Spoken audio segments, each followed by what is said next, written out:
So I chose to do the 1906 San Francisco earthquake, and this occurred on April 18th, obviously in 1906, and in San Francisco, California.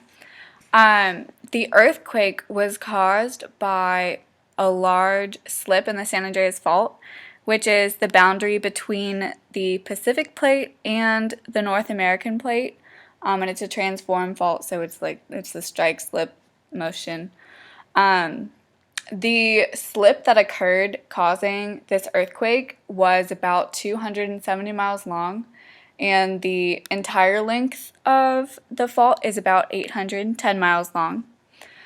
The initial tremor of the earthquake was felt it was around 5 a.m., which is super early, and it lasted for about 20 seconds, and then the main shock came closely after. It lasted for about a minute. Hours later, around 8 a.m. was when the aftershock hit, so everything that was already severely damaged was more so severely damaged. Earthquake was classified at about a 7.9 magnitude, which is really significant, and it was felt all the way in southern Oregon and as far inland as central Nevada, and of course all the areas around San Francisco, like San Jose and Santa Rosa.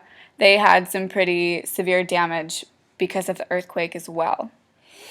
The earthquake ruptured gas lines, so as a result of that, there was a major fire, which is almost more notable than the earthquake because 80% of the damage caused to San Francisco was because of the fire.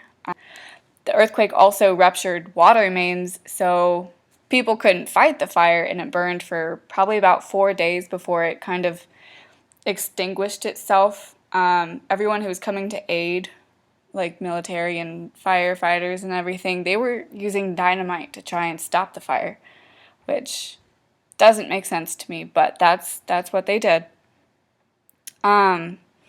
The approximate damage or property value loss was around $500 million in 1906 dollars. So if we calculate it to today's money, that would be about $8.2 billion. And around 3,000 people died, even though city officials at the time said there was only about 700. And as a result of the earthquake and the fire, more than half of the population of San Francisco were left homeless. So as a result of the rupture or the earthquake, there wasn't a whole lot of landscape damage besides, obviously, roads and holes and all of that kind of stuff were definitely askew. Liquefaction occurred, so the soft soil, kind of turned into a water-like substance, and that destroyed a lot of buildings that way as well. But the city was practically demolished, so they were able to rebuild the city in a more logical way, a way that would kind of promote growth, and it brought a lot of people to not only San Francisco area but the surrounding areas.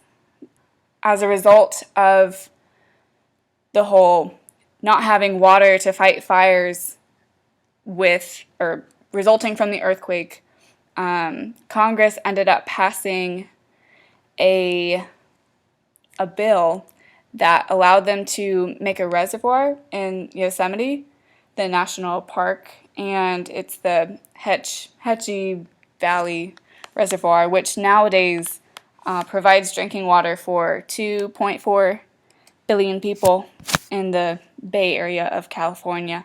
But it's also helpful to, in the future, if there happened to be major fire and they needed a water source that would be an available water source, so it wouldn't burn on for days on end if they could help prevent that. And some fun facts about the earthquake, as fun as you can get with that. Scientists, they were intrigued by this because of its large magnitude, and they kind of migrated toward the California region to gain a better understanding of the San Andreas Fault, and they were able to determine that the severity of damage that occurs to certain buildings, is what they're made of, but also the kind of soil that the buildings are built on top of. So the softer soil will liquefy, and that's going to cause major damage, versus if it was built on bedrock or something, it would be less likely to be destroyed.